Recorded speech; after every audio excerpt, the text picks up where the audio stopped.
I was looking into the number 7, the significance of it, the symbol of 7, the numerology, if you will.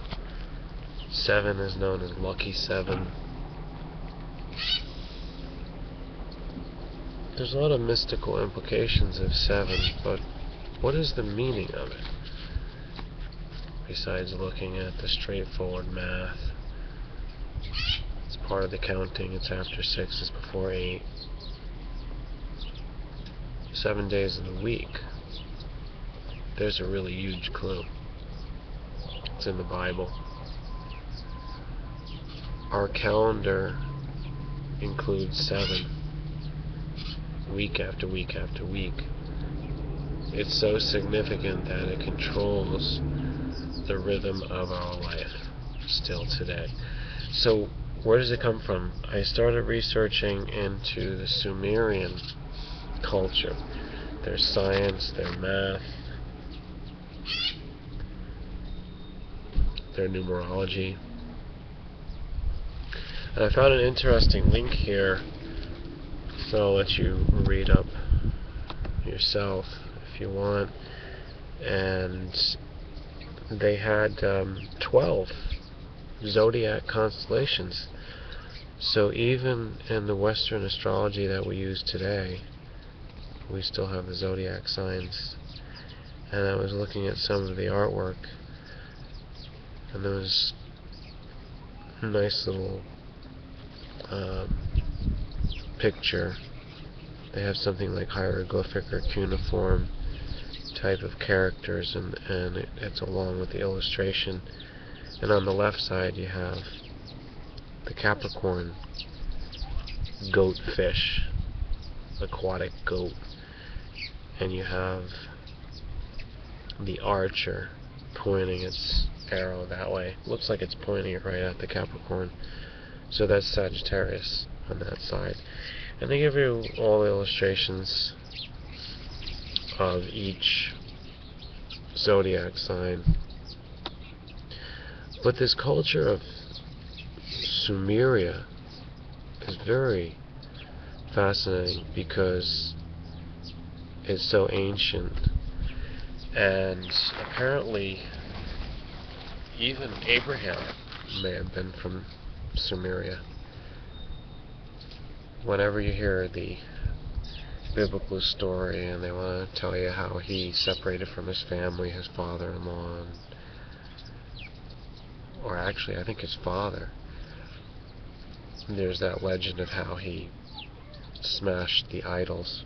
And on this site you're going to see these things that are called like clay votives, and they were somehow used culturally or religiously.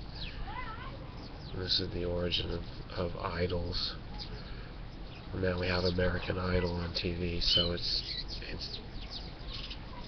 indirectly connected, but I think an idol is anything that you look to and you worship. It's either like a role model or outrightly a god to you.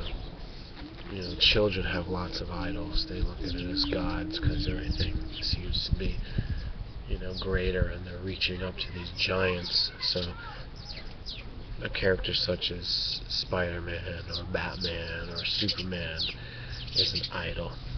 And these are very real, you know, so we've been warned against that. And some of the belief systems, monotheism, the one God, the all-powerful, unseen, unknown, unheard, you know, it's way beyond these idols. So that's apparently what Abraham was listening to. And this is all like comes from within and in the context of Sumeria. So what we have next is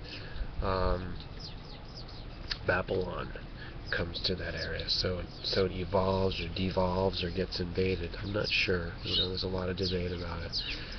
But initially, on how the Sumerians got there, it says that we don't know where they're originally from. They may have come from the east.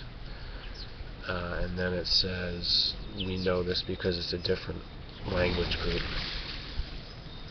it's an isolated group as compared to the ones that are around it. So I don't know if that's really a proof. I mean, it's logical thinking, but it presupposes a lot, that you can't have a new language come from within other languages around you and physically still stay in the same place. I don't really buy into that. But anyhow, you can take it how you want. I'm not going to present a whole detailed thesis here. I'm just saying that Sumeria is very interesting. Sumeria and Babylon and so on and so forth, Mesopotamia, between the rivers, that's a Greek term from their language, meaning that it's land between two great rivers, is today mostly contained within the modern state of Iraq, which has been war-torn and in chaos ever since all these invasions, in NATO and the United States especially. So you have to wonder that these people, like the Presidents Bush and who is that, Schwarzkopf, the general, and now Obama continuing, you've got to think in reincarnation terms that these people are new souls reincarnated from the line of those that dealt with Sumeria or Babylon in that day, many thousands of years ago, about 2,000 or 4,000, possibly up to almost 6,000 years ago is the time that they say Sumeria developed. And I'm just roughly speaking, give or take several hundred years. So this has been a long history.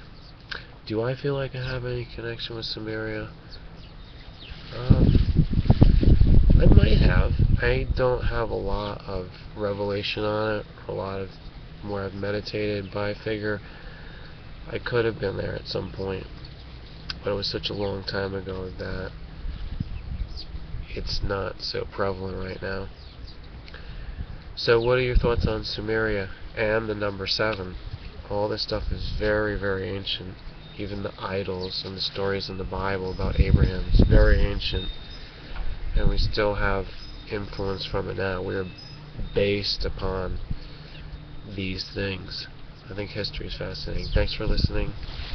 Please leave a comment, share this video, and make sure you're subscribed. By the way, Google Plus is the big thing now. I have to announce that in the next video.